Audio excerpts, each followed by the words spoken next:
ఓం శ్రీ సాయిరామ్. ఈరోజు మనం 13వ భగవద్గీతలోని 13వ అధ్యాయం తెలుసుకోబోతున్నాం. సాయిరామ్. శ్రీమద్భగవద్గీత అథ త్రయోదశోధ్యాయ.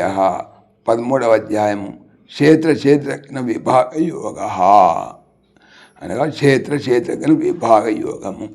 ఈ అధ్యాయం ఒక పేరు క్షేత్రజ్ఞ విభాగ యోగము. క్షేత్రము అనగా శరీరము, క్షేత్రజ్ఞుడు అనగా ఆత్మ. జీవుడు వాస్తవముగా క్షేత్రజ్ఞుడే కానీ క్షేత్రము కాదు. కానీ అజ్ఞాన కారణమున తాను క్షేత్రమని తలంచి జీవుడు దుఃఖములను అనుభవిస్తున్నాడు. క్షేత్రము పంచభూతాత్మకమైనది, నశ్వరమైనది, వికారవంతమైనది. క్షేత్రజ్ఞుడు అంటే ఆ క్షేత్రం ఎరిగినటువంటి ప్రత్యేగాత్మ చిన్మయ రూపుడు, శాశ్వతుడు, వికారరహితుడు.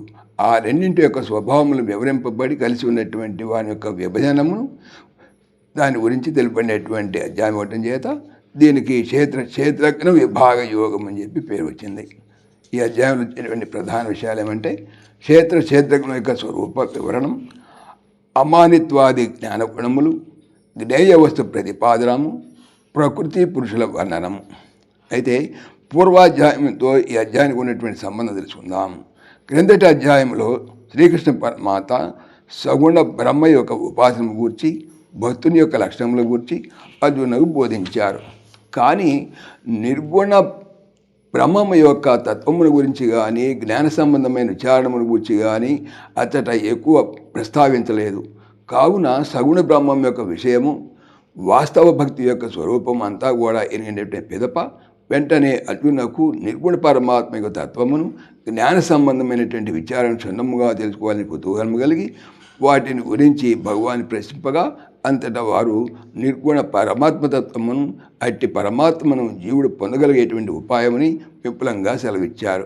తత్వజ్ఞానం కూర్చున్నటువంటి జిజ్ఞాసే అర్జునుడైనటువంటి ప్రశ్నతో ఈ అధ్యాయం ప్రారంభమవుతుంది. వచ్చే ఎపిసోడ్ దీని గురించి తెలుసుకుందాం. సాయిరామ్. ఓం దేవకీ నందనాయ విద్మహే వాసుదేవాయ ధీమహి తన్న కృష్ణ ప్రచోదయాత్. ఓం సర్వం శ్రీకృష్ణార్పణమస్తు. జై శ్రీకృష్ణ. జై జై శ్రీకృష్ణ. ఆత్మీయులకు మనవి, ఈ ఛానల్తో పాటుగా అనంత మహిమల శ్రీ సత్యసాయి అనే ఛానల్ మరియు భక్తి పరిమళ టీకా భాగవతం అనే భాగవత ఛానల్ను స్వామి నా చేత చేయించుతున్నారని మనవి చేస్తున్నాను. వీటికి సంబంధించిన లింక్స్ డిస్క్రిప్షన్లో చూడవచ్చు. జై శ్రీకృష్ణ.